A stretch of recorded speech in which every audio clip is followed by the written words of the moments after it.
For more than 1,000 years, the most important question in Western medicine was not what is wrong with you, it was where is the moon? This is the story of the Zodiac Man, known in Latin as the Homo signorum, the man of signs, a diagram of the human body wrapped in the 12 signs of the heavens, and how for roughly 15 centuries it decided when a doctor was permitted to cut you open, drain your blood, or set a leech against your skin. To understand it, you have to abandon the idea that medieval medicine was a random pile of superstitions. It was nothing of the kind. It was a single, astonishingly logical system built on two great pillars: the four humors that flowed inside your body and the stars that governed them from above. Get the timing wrong, physicians believed, and the most routine treatment of the age could do far more harm than the disease it was meant to cure.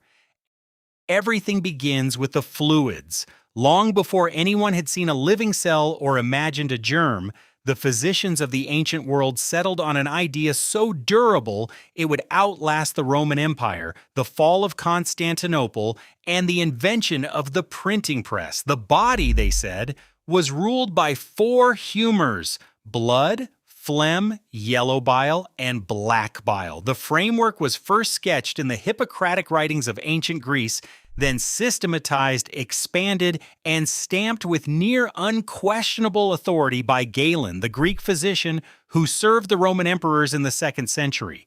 Galen's version of humoral theory would go on to dominate Western medicine until the 17th century, and in some corners, far longer than that. Each humor was much more than a liquid. Each carried a pair of qualities borrowed from the four elements. Blood was hot and wet, like air, and belonged to spring. Yellow bile was hot and dry, like fire, and surged in the heat of summer. Black bile was cold and dry, like earth, and ruled the autumn. Phlegm was cold and wet, like water, and gathered in winter. A healthy body was simply one in which these four stayed in their correct proportion. Disease, any disease, was an imbalance. Too much of one humor, too little of another, or a humor that had grown corrupt and stagnant inside the vessels. And the humors did not only make you sick, they made you who you were. A person with an abundance of blood was sanguine, cheerful, ruddy, warm, quick to laugh and quick to love. Too much phlegm made you phlegmatic, calm, heavy, slow to anger. An overflow of yellow bile made you choleric, hot-tempered, and ambitious. A surplus of black bile made you melancholic, given to sadness and brooding thought.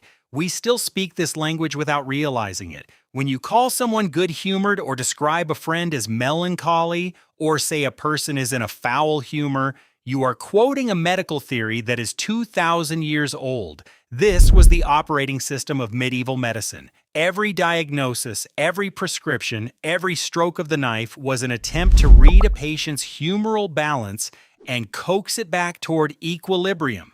A skilled physician believed he could even diagnose by examining a flask of urine, matching its color against a painted chart known as a uroscopy wheel, sometimes claiming to identify an illness without ever laying eyes on the patient. The Persian polymath Avicenna folded the entire structure into his Canon of Medicine, which became a standard textbook in European universities for centuries.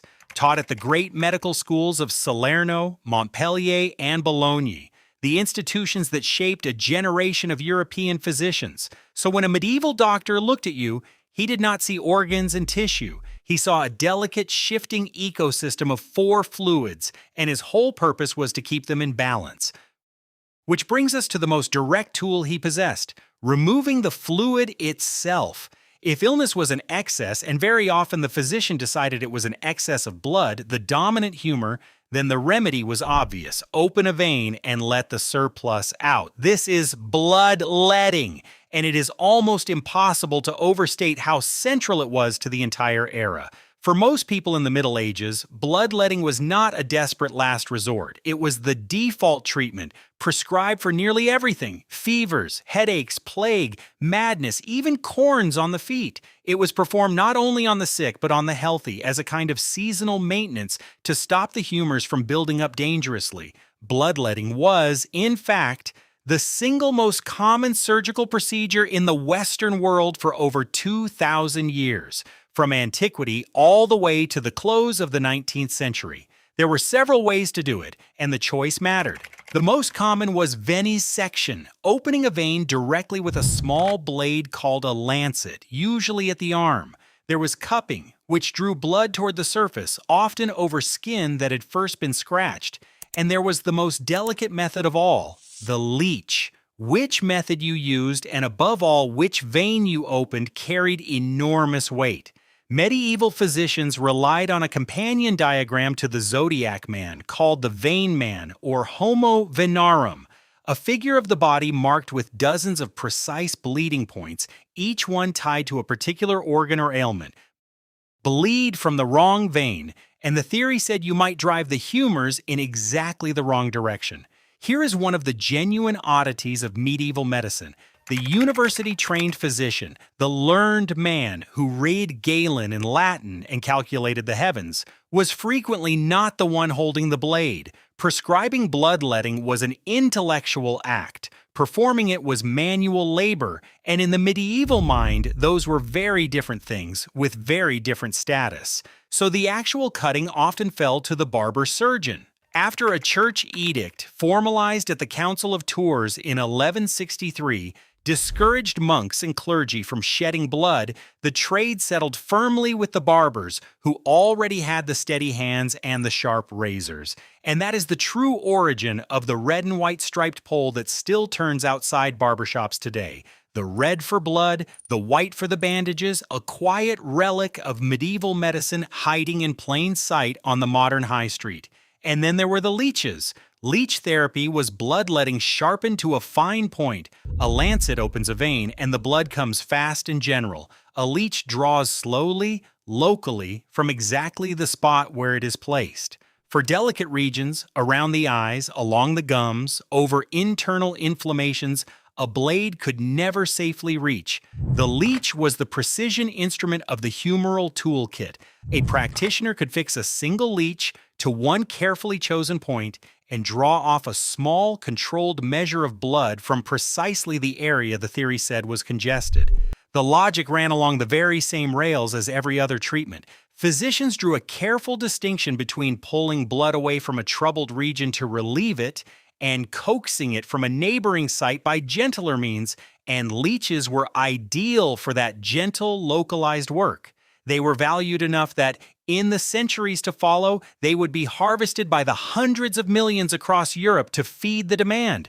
But the foundation was already firmly laid in the medieval world. Leech, lancet, or cup, the goal never changed. Subtract a humor, restore the balance, which left only the question that governed all of it. Because timing was not a minor detail in medieval medicine. Timing was the entire game. And to understand why, you have to step outside the body and look up. The medieval universe was not a random scatter of distant stars. It was a vast interlocking machine governed by a principle the old texts compressed into 4 words: as above, so below. The cosmos was the macrocosm, the great world. The human body was the microcosm, the small world, and whatever happened in the heavens was mirrored intimately and inescapably in human flesh. Belief in astrology in this period was not some fringe eccentricity practiced by a strange few. It was close to universal, shared by peasants and popes alike, woven into the very fabric of how educated people understood reality itself. Scholars gave it a formal name, iatromathematics, the mathematics of healing, and it was treated not as mysticism, but as applied science, as rigorous and respectable as the humoral theory it sat alongside. The central player in this cosmic machine was the moon. Medieval physicians had observed something they could not deny. The moon moved the sea. As it waxed and waned and crossed the sky, the tides answered, rising and falling in time with it. And if the moon could haul the great oceans of the world back and forth, the reasoning went, then surely it tugged at the smaller seas inside the human body, the blood and the humors. As the moon traveled through the heavens, It was thought to draw the body's fluids upward and outward, gathering blood in different regions depending on exactly where the moon stood. This is the crucial link in the whole chain. The moon's position did not matter in some vague, mystical way. It physically determined within the medieval model where your blood was pooling at any given moment, and therefore whether it was safe to cut. This connection between celestial position and bodily condition was so fundamental that physicians sometimes cast what were called decumbiture charts, astrological charts drawn up for the exact moment a patient fell ill, used to predict how the disease would progress and when a treatment would be most effective. Illness itself in this framework had a horoscope. This is where the Zodiac Man finally steps onto the stage. Known in Latin as the Homo signorum, the man of signs, he is among the most recognizable images to survive from the medieval world, a human figure usually shown nude with arms slightly spread, the 12 signs of the zodiac arranged across his body from crown to sole. The arrangement was never merely decorative. Each sign ruled the part of the body it touched. It began at the very top, with Aries the ram governing the head. Taurus took the neck and throat. Gemini, the twins, ruled the two arms. Cancer governed the chest and stomach. Leo, the heart and upper back. Virgo, the belly and the intestines. Libra ruled the lower back and kidneys. Scorpio, the genitals. Sagittarius, the thighs. Capricorn, the knees. Aquarius, the shins and ankles. And at the very bottom, Pisces, the two fish, governed the feet. Head to feet, ram to fish, the whole body mapped onto the whole zodiac. Some of the links carried their own folklore. Leo ruled the heart because the lion's strength was said to dwell in its heart. Scorpio ruled the genitals because the scorpion's power lay in its tail. The body and the heavens were made to rhyme, part for part, and it did not even stop at the 12 signs. The 7 known planets governed organs too. Saturn, cold and heavy and slow, ruled the spleen, the very seat of black bile and melancholy. Now assemble the pieces, and the entire system snaps into sharp focus. The moon is forever moving through the zodiac. Roughly every 2 to 2.5 days, it slips from one sign into the next. And the foremost rule of the Zodiac Man, a principle so old it was credited to the ancient astronomer Ptolemy, was simply this: you must never touch with iron nor treat with medicine the part of the body ruled by the sign the moon is currently passing through. If the moon stood in Aries, you did not operate on the head. If the moon stood in Pisces, you left the feet untouched. The blood was gathering there, pulled up by the moon, and to open it at that moment was thought to invite excessive bleeding, dangerous complications, and real harm to the patient. The greatest surgical authorities of the age took this seriously. Guy de Chauliac, whose Great Surgery of 1363 became the standard textbook for generations, treated a working knowledge of the heavens as part of what separated a competent practitioner from a mere butcher. I want to be precise on one point, because it is exactly the kind of thing that gets exaggerated in the retelling. The medieval sources do not describe doctors who believed a mistimed cut meant instant death on the table. What they describe is a treatment regarded as genuinely dangerous when badly timed, capable of worsening the illness, and in severe cases potentially fatal. And because the moon crosses a sign in only a couple of days, the prohibition usually meant a short wait, not a delay of weeks, unless a physician was deliberately holding out for some rarer, more favorable alignment. The danger was entirely real to them. It is the drama in the popular version of the story that tends to get turned up well past what the evidence will bear. So how did a working physician actually keep track of all this? He could hardly glance at the sky and simply know which sign held the moon, let alone calculate it for a date the following week. He needed instruments, and the medieval medical world produced some genuinely ingenious ones. The first was the folding almanac, sometimes called a girdle book, and known to modern scholars as a bat book for the way its parchment leaves folded into a small bundle that could hang from a belt. These were the working physician's most portable tool, compact, durable, and packed with exactly the data he needed at a bedside. Unfold one and you would find calendars, tables of the moon's motion, charts for predicting eclipses, and most strikingly of all, a brightly painted Zodiac Man and Vein Man, ready to consult on the spot. Around 60 of these folding almanacs survive today. The oldest known example was made around 1265, possibly at Glastonbury Abbey. The youngest date to the 1470s, just as the printing press was beginning to make the handwritten form obsolete. It was around this same moment, 1491 to be precise, that Johannes de Ketham published the Fasciculus Medicinae in Venice, the first printed medical book to include anatomical illustrations, among them a full Zodiac Man. What had traveled for centuries in hand-painted almanacs now entered the age of the press.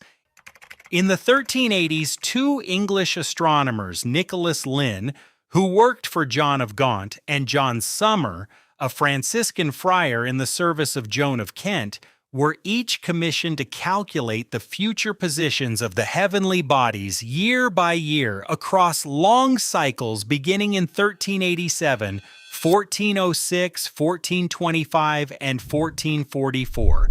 Their tables were copied and recopied into almanacs for generations of physicians who leaned on the work of these calculators much as a modern doctor leans on a lab report. The second instrument was even more elegant, the volvelle.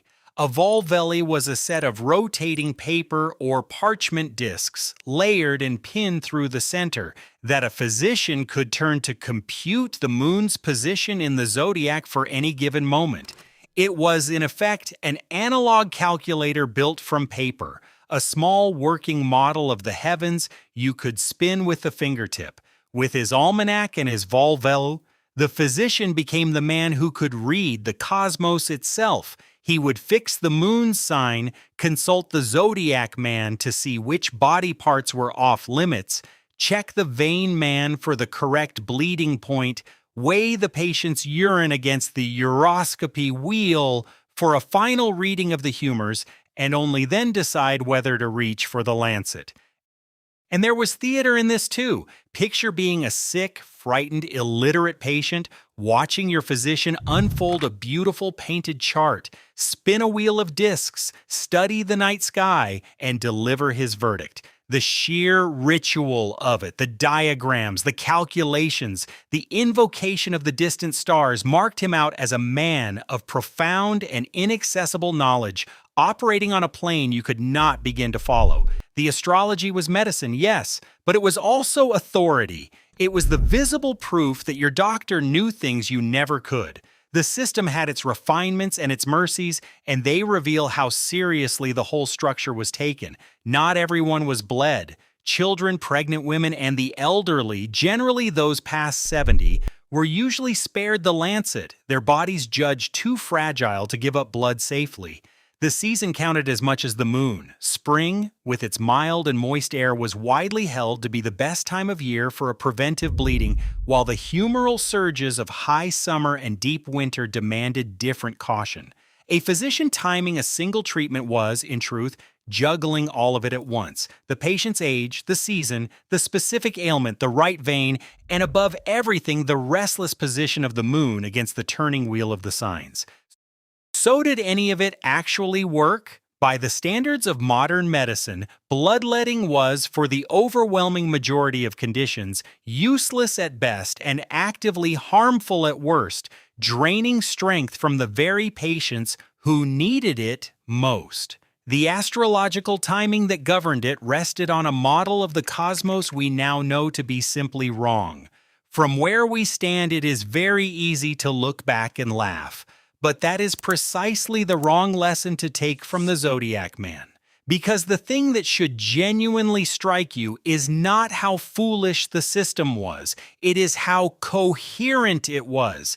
Given the starting premises that the body runs on four humors, that the moon moves the body's fluids as surely as it moves the tides, that the great world above is mirrored in the small world of the flesh, every single step that followed was logical. The diagrams, the timing, the leeches, the careful exemptions for the very young and the very old, none of this was chaos. It was a complete, internally consistent system of medicine, practiced by intelligent people doing their honest best to heal with the framework they had inherited. They were not stupid. They were reasoning rigorously from a map of the body that simply happened to be wrong. And that map held for an astonishingly long time. Humoral theory and astrological medicine dominated European practice for centuries, and bloodletting outlived them both, persisting deep into the 19th century long after the humors themselves had been quietly abandoned. The tradition of iatromathematics found one of its last great popular champions in Nicholas Culpeper, the 17th century herbalist who insisted that no plant could be properly prescribed without understanding the planetary forces that governed it. A man who sold the old astrological medicine to a new reading public even as anatomists were dismantling the framework beneath it. The Zodiac Man slowly faded as anatomy advanced, as dissection revealed a body of organs rather than a vessel of fluids, and as a new kind of science began to ask sharper questions. But for the better part of 1,000 years, he hung from the belts of physicians across Europe, painted in gold and color, telling them where the heavens would and would not allow them to cut.